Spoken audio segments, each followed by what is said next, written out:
A marca de 100 mil mortos por coronavírus no Brasil trouxe um símbolo forte para esse drama e também acirrou as discussões sobre a responsabilidade, sobre as culpas no enfrentamento da epidemia, mas não desfez alguns mistérios que cercam essa epidemia, especialmente a queda brusca do registro de mortes por outras doenças importantes.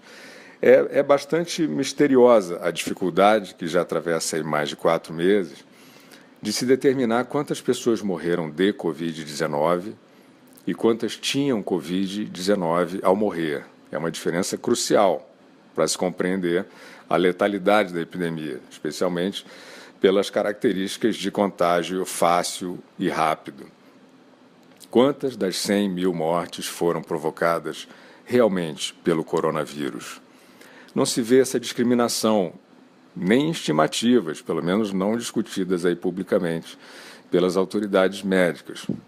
Mas os dados do registro civil sobre óbitos de pneumonia, infarto, AVC, insuficiência respiratória, septicemia e outras causas importantes trazem indícios de confusão estatística, se forem comparados com os do ano passado.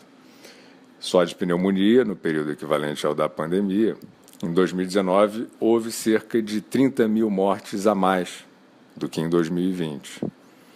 Não há na série histórica oscilações dessa amplitude. O que aconteceu? Possivelmente aconteceu o que a lógica sempre indicou. Pessoas que morreram de pneumonia e portavam coronavírus foram para a estatística da Covid. E aqui a gente não está falando dos casos em que o novo vírus possa ter agravado o quadro de pneumonia e levado à morte quem não ia morrer naquele momento. Esses casos não reduziriam a estatística de óbitos por pneumonia. Se existe alguma explicação complementar para esse fenômeno do declínio súbito e extraordinário de mortes por pneumonia de 2019 para 2020, essa explicação também vai ter que dar conta da queda brusca de mortos por infarto, 9.458, de 41.709 em 2019 para 32.251 em 2020, no período entre 16 de março e 10 de agosto. Também seria preciso encontrar a explicação para a redução em nada menos que 16.837 óbitos de septicemia do ano passado para esse ano, de 71.480 para 54.643 no mesmo período. Esse solavanco estatístico também acontece nos casos de acidente vascular cerebral.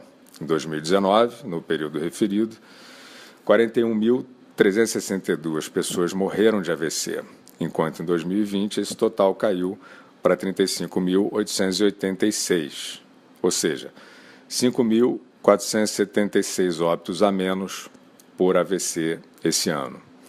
Já por insuficiência respiratória foram 4.588 mortes a menos. Os totais comparando novamente, 41.795 em 2019 contra 37.237 em 2020, insuficiência respiratória.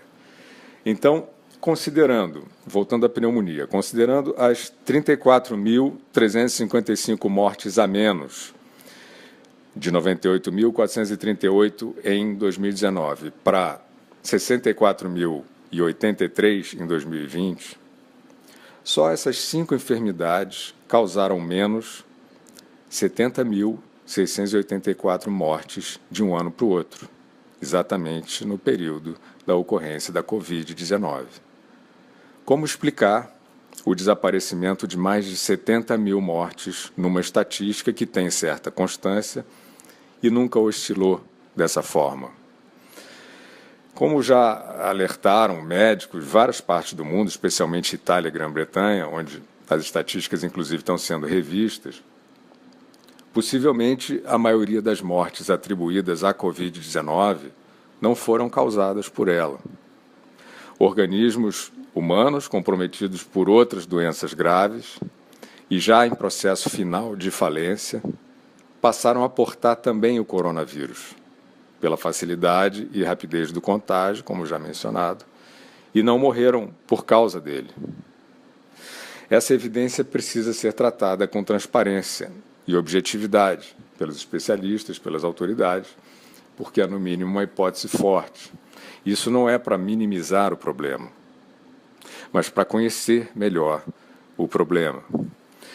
Isso não está acontecendo de maneira geral e é parte dos mistérios que rondam o flagelo da Covid. Se quiser de fato cuidar da saúde da população e não ficar erguendo tabus, o Brasil devia olhar para o registro de 100 mil óbitos atribuídos à Covid, sem deixar de se perguntar sobre as cerca de 70 mil mortes a menos apenas nas doenças que acabamos de citar, que não incluem câncer e outras causas letais, provavelmente com muitos casos do mesmo tipo. Organismos já em falência irreversível contraíram um novo vírus e foram para a estatística de óbitos por Covid-19 sem que essa tenha sido a causa da morte. Aqui não estamos falando, evidentemente, das diversas denúncias de atestados fraudados. Isso é problema da polícia. A pergunta que parece proibida e é simples e precisa ser repetida é a seguinte: dos 100 mil registrados, quantos realmente morreram de Covid-19 no Brasil? A resposta é fundamental para que a sociedade possa funcionar com os cuidados necessários, correspondentes ao problema real e aos riscos concretos, e não vire refém do medo de viver.